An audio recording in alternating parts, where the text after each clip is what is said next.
नमस्कार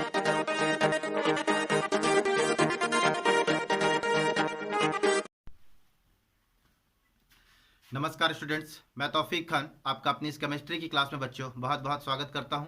बच्चों, जैसा कि आपको पता है कि मेरे इस केमिस्ट्री के चैनल पर आप लोगों को एनसीईआरटी पाठ्यक्रम के आधार पर क्लास 11th और क्लास 12th की केमिस्ट्री का पाठ्यक्रम पूरा कराया जा रहा है।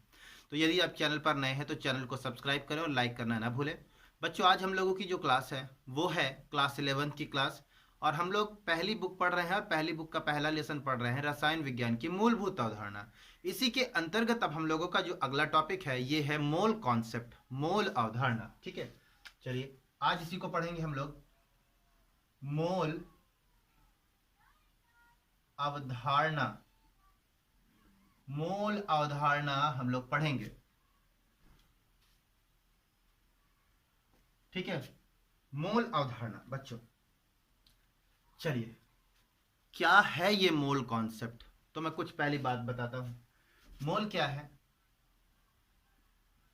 पदार्थ की मात्रा, पदार्थ की मात्रा का एसआई यूनिट मोल है।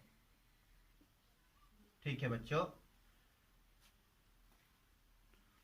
तो बच्चों पदार्थ की जो मात्रा है, इस मात्रा को हम जिस यूनिट से नापते हैं, जिस इकाई से नापते हैं, ठीक है, जिस SI international system of unit, जो भी जिस एसआई यूनिट या जिस एसआई पद्धति से नापते हैं वही मोल है बच्चों। यानी अगर पदार्थ की मात्रा का एसआई यूनिट मोल कहलाता है, पदार्थ की मात्रा का, पदार्थ की कोई मात्रा होगी, उस मात्रा को कैसे नापेंगे? तो नापने के लिए जैसे आप देखें, आपका वजन नापना है तो किलोग्राम में नापा जाएगा, वैसे ही पदार्थ की मात्रा को हम किस में निकालेंगे? मोल में निकालेंगे। और मोल बच्चों एसआई यूनिट है। ठीक है, ठीक है।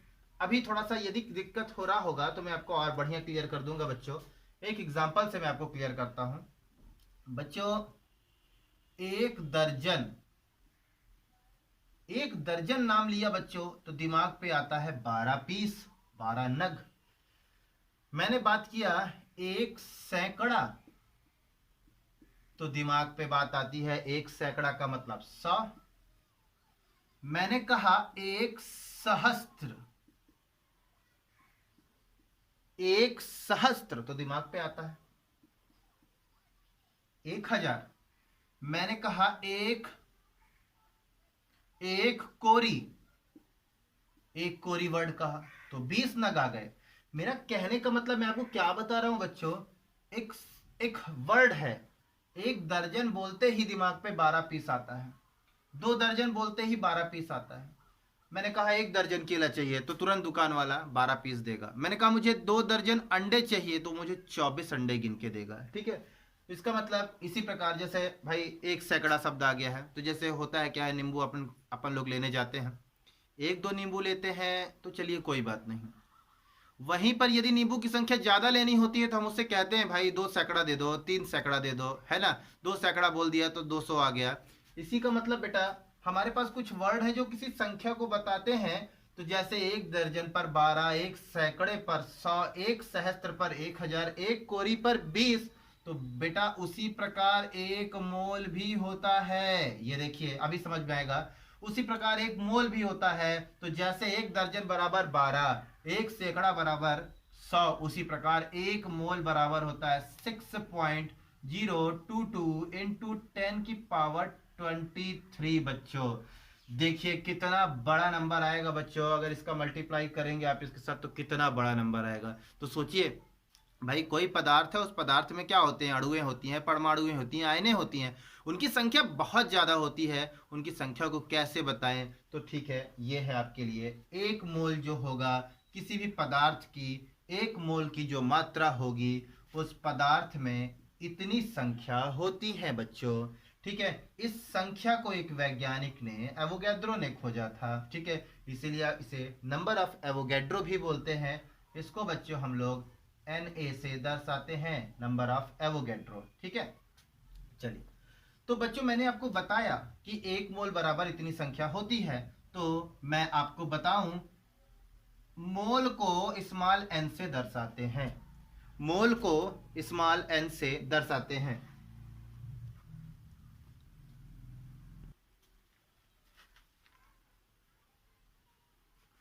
तो बच्चों, एक मोल में इतनी संख्या मैंने आपको बताया, ठीक है, इतनी, इस संख्या को नंबर ऑफ एवोगैड्रो कहते हैं।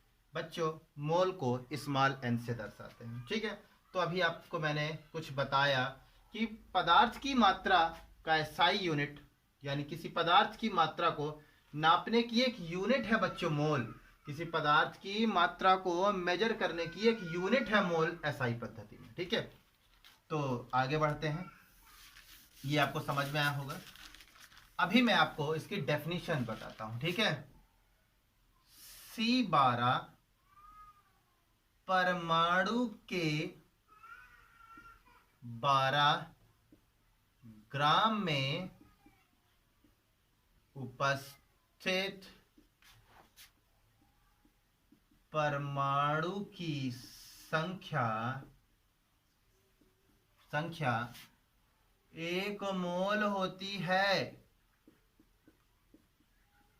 देखिए बच्चों, परिभाषा, C12 कार्बन 12, यहां पर कार्बन 12 समस्थानिक की बात हो रही है बच्चों। कार्बन 12 के आप जानते हैं कितने समस्थानिक हैं आपके पास, 3 है, एक है, एक और ये एक, इस तरह 3 समस्थानिक आप देखते हैं कार्बन के। एक का क्रमांक होता है 612, यानी 6 क्रमांक है और 12 भार है। उसी प्रकार दूसरे का क्रमांक 6 है और भार 13 है। अगले का एक 6 और भार 14। ये बच्चों प्रकृति में लगभग बहुत ही नगण्य मात्रा में मिलता है। इसकी जो हमारी प्रकृति में उपलब्धता है वो 98.89% है। वहीं पर इसकी लगभग 1.2% इसकी प्रतिशतता है। तो इसका मतलब ये प्रकृति में बहुत ज्यादा माना गया मिलता है बच्चों, इसीलिए इसका स्टैंडर्ड लिया गया है C12, ठीक है। तो कहता है C12 परमाणु के 12 ग्राम में, बच्चों 12 ग्राम कहां से आया, कार्बन का भार है 12 ग्राम, ठीक है। तो C12 परमाणु के 12 ग्राम में जितनी परमाणु की संख्या होती है उसे 1 मोल कहते हैं बच्चों। तो अभी मैंने बताया 1 मोल कितना होता है, 6.022 इंटू 10⁻23, यही होता है ना 1 मोल। तो यानी समझ लीजिए कार्बन 12 परमाणु के 12 ग्राम में 6.022 गुणे 10⁻23 कण होते हैं। ऐसे भी डेफिनेशन दे सकते हैं, या तो आप ऐसे दे सकते हैं, कार्बन 12 परमाणु के 12 ग्राम में उपस्थित परमाणु की संख्या या उपस्थित अवयवों की संख्या 1 मोल होती है। ये बच्चों आपकी डेफिनेशन बन गई, ठीक है। अब आगे बढ़ते हैं हम लोग इसी सिस्टम पर। तो बच्चों मैं बताना चाहूंगा, ये जो मोल कॉन्सेप्ट पढ़ रहे हैं बहुत ही इंपॉर्टेंट है। अगर आप अभी नहीं सीखते तो आप न्यूमेरिकल में बहुत परेशान हो जाएंगे। क्लास 12th वाले भी यदि क्लास देख रहे हैं तो उनके लिए भी बहुत इंपॉर्टेंट टॉपिक है ये बच्चों, क्योंकि न्यूमेरिकल बनाना है तो मोल कॉन्सेप्ट सीखना होगा। तो आप ये चीज़ जरूर देखें। चलिए अब हम आपको दिखाते हैं मोल का कॉन्सेप्ट क्या है। मोल अवधारणा देखते हैं हम लोग, मोल अवधारणा, ठीक है। मोल अवधारणा देखते हैं बच्चों। चलिए, तो पहला पॉइंट मैं आपको दिखाता हूं, N = W/M। पहला ये फार्मूला भी है, ठीक है। देखिए क्या बोलेंगे, आप बोलेंगे मोल के बारे में क्या परिभाषा देंगे कि किसी वस्तु का भार है, W भार है, तथा उसी वस्तु का मोलर द्रव्यमान या अणु भार, इनके अनुपात को 1 मोल कहते हैं। तो क्या बोलेंगे, किसी वस्तु बोल दिए, पदार्थ बोल दिए, किसी परमाणु या अणु या आयन, किसी परमाणु का भार, किसी परमाणु का भार उसके अणु भार के अनुपात में होता है तो वह N के बराबर होगा। बच्चों, कोई भी परमाणु है उसका भार यानी W उसके अणु भार यानी कैपिटल M के अनुपात में, अनुपात का मतलब क्या है, भाग में, ठीक है, अनुपात में होता है तो वो n के बराबर होगा। तो इसका मतलब देखिए n is equal to W upon M. बेटा ये कहता है यदि मान लीजिए मेरे पास n इज इक्वल टू 1 है, मोलों की संख्या 1 है, तो मैं n की वैल्यू ये 1 n की जगह पर रखूंगा। तो देखिए क्या करूंगा मैं, यहां पर रखा 1 is equal to W upon M, पक्षांतर हो जाएगा बच्चों तो m is equal to W. तो आप क्या देख रहे हैं कि किसी भी पदार्थ का, ठीक है, या किसी भी परमाणु का, ठीक है, भार, जो भी परमाणु है, मान लीजिए हमारे पास कोई परमाणु है, जैसे ले लीजिए आप उसका भार 23 सोडियम, तो उसका जो भार है ना 23, वो उसके मोलर मास यानी उसके मोलर द्रव्यमान, ठीक है, यानी उसके अणु भार के बराबर होगा। तो उस सोडियम का मोलर मास 23 होगा, ठीक है। तो ऐसे भी देखेंगे आप। आगे देखें दूसरा पॉइंट, इसी क्रम में दूसरा देखते हैं बच्चों, n is equal to N naught by N A, ठीक है।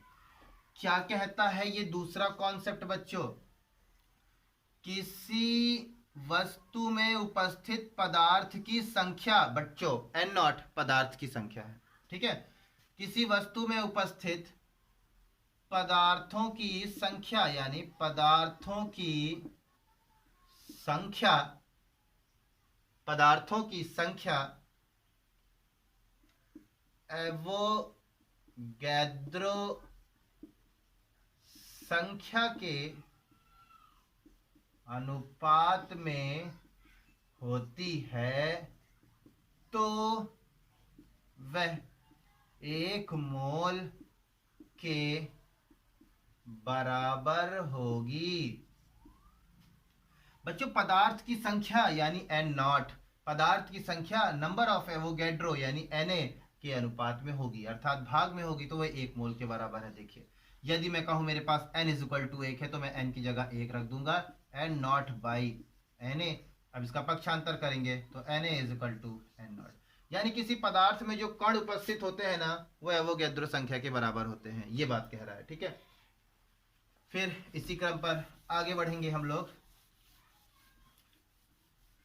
देखिए अगला कॉन्सेप्ट क्या कहता है, अगला कॉन्सेप्ट कहता है बच्चों, तीसरा कॉन्सेप्ट कहता है n is equal to V upon 22/4, ठीक है। ये गैस के लिए है बच्चों, गैस के लिए काम करेगा ये, ठीक है, ये वाला फार्मूला गैस के आयतन से रिलेटेड है। तो क्या कहलाता है, किसी गैस का आयतन यानी V, ठीक है, 22.4 लीटर के, ये लीटर में है, लीटर के अनुपात में होगा तो वह 1 मोल है। ये देखिए किसी गैस का, कर लीजिए, किसी गैस का आयतन, ठीक है, लीटर में 22.4 लीटर के अनुपात में होता है बच्चों। तो ये गैस की बात करता है, और मैं कहूं यदि n इज इक्वल टू 1 है तो 1 is equal to V upon 22.4, पक्षांतर होगा तो v इज इक्वल टू 22.4।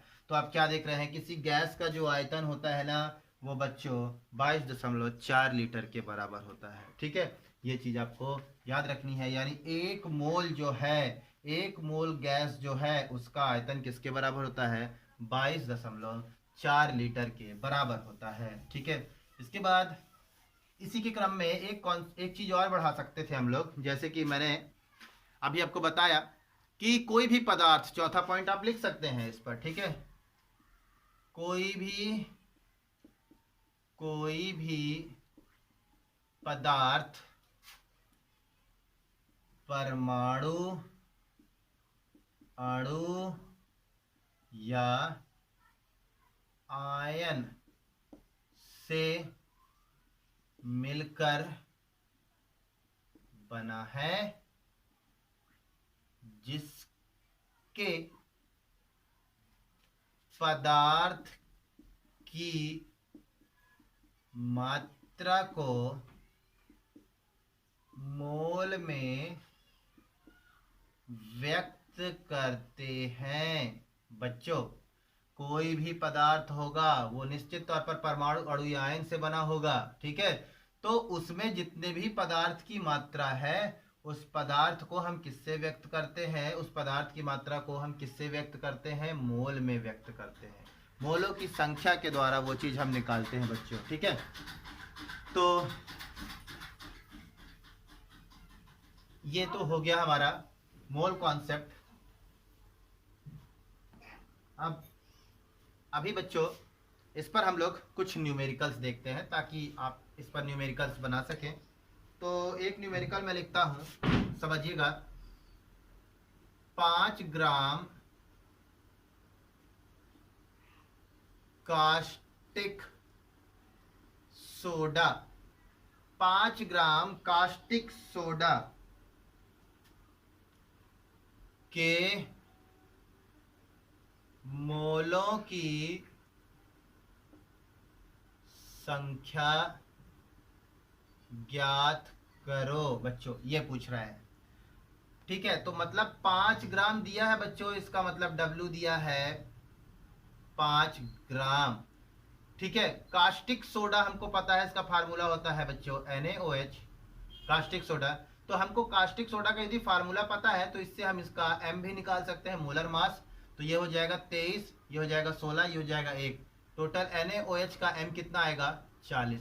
तो हमको निकालना क्या है? मोल निकालना है, यानी N = फार्मूला देखिए दिया क्या है, W दिया है, M दिया है, N निकालना है। तो फार्मूला है N = W/M। ये भी आपने पढ़ा है। या N = W की मात्रा हमारे पास 5 ग्राम बटा 40, ठीक है।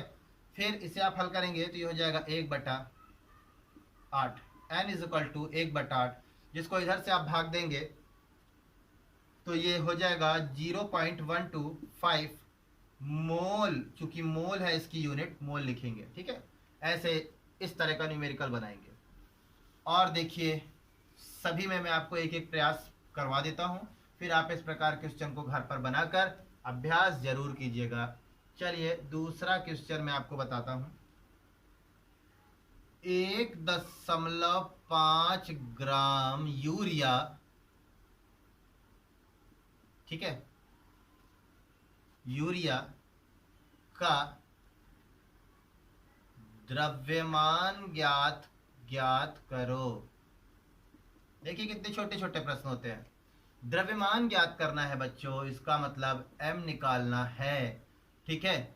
और हमको पदार्थ की मात्रा दी है W = 1.5, ठीक है। साथ ही साथ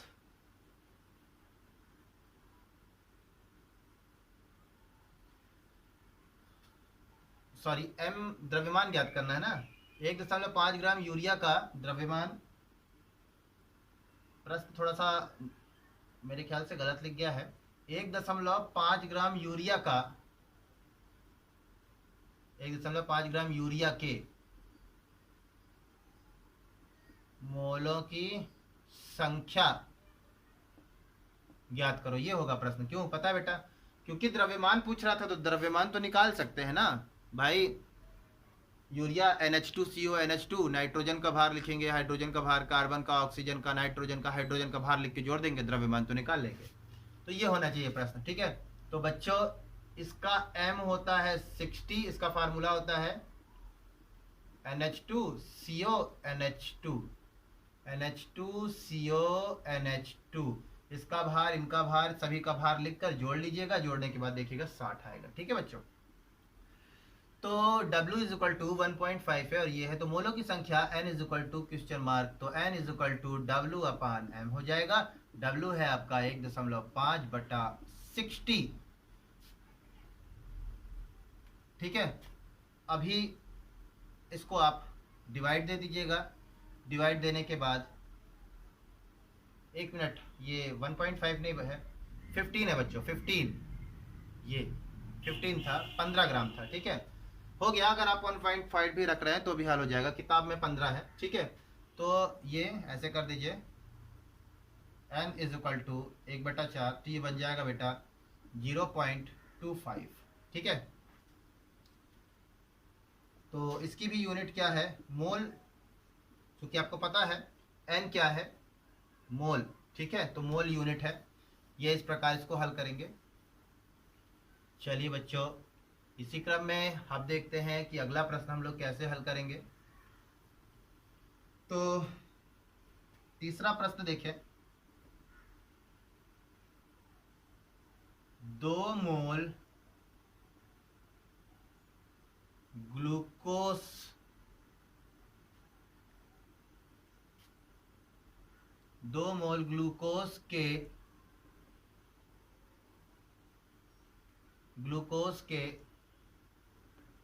अणुओं की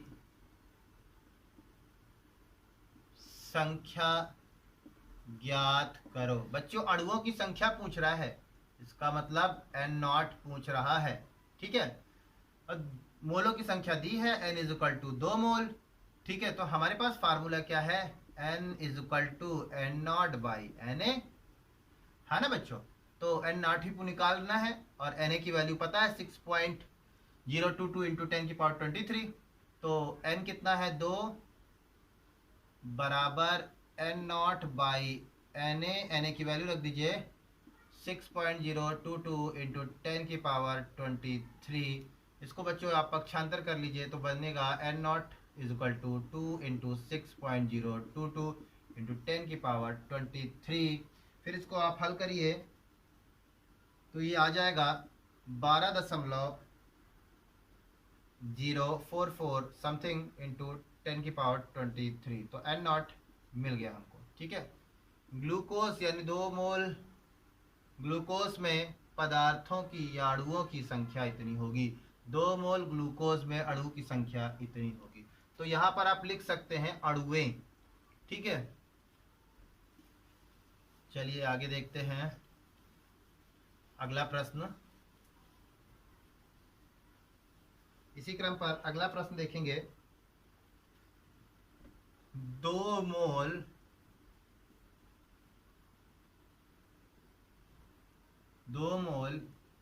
यूरिया का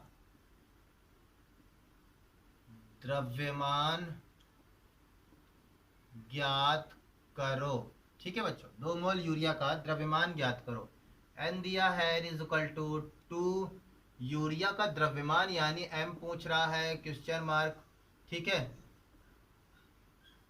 यूरिया का द्रव्यमान। तो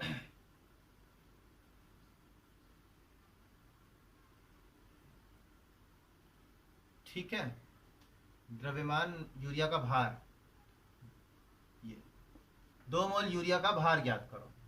तो बच्चों एम कितना होता है, मोलार मास। ठीक है, मोलार मास इसका कितना हो जाएगा, यूरिया का NH2CO NH2 होता है, मोलार मास निकालेंगे तो 60 हो जाएगा। फिर इसके बाद आपने m इज इक्वल टू 60 लिख दिया है। भार पूछ रहा है, W is equal to question mark. Formula है n is equal to W upon m। हल कर लेंगे आप, लिखेंगे 2 is equal to W upon 60, या W is equal to 2 into 60, या W is equal to 120 gram. 120 gram. ठीक है, इसको ऐसे हल कर लेंगे। ठीक, आगे देखते हैं अगला प्रश्न।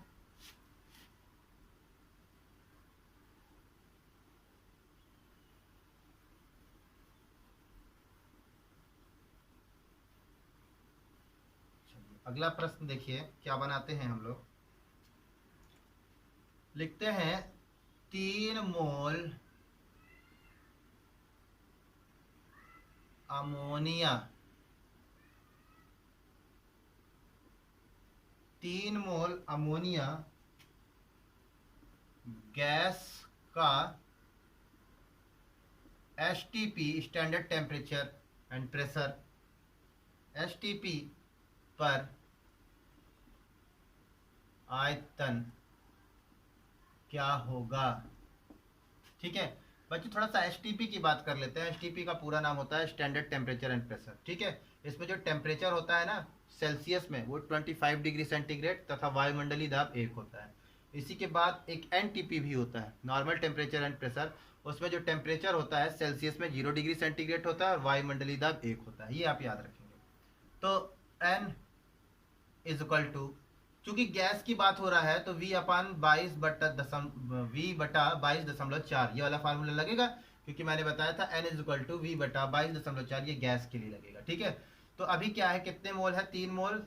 3 इज इक्वल टू V अपान 22.4। तो पूछ रहा है गैस का आयतन एसटीपी पर कितना होगा, तो V is equal to 3 into 22.4 multiply कर लीजिए, तो ये हो जाएगा 4 3 12, 2 3 दूना 6 और 7 67.2। ठीक है, तो ये न्यूमेरिकल इस प्रकार के बनाएंगे। ठीक है बच्चों, मैंने आपको तीनों अलग अलग तरीके के फॉर्मेट दिए हैं इसमें, कि ताकि आप n is equal to W upon M, n is equal to N naught by N A, n is equal to V/22.4 सभी प्रकार के न्यूमेरिकल बना सके।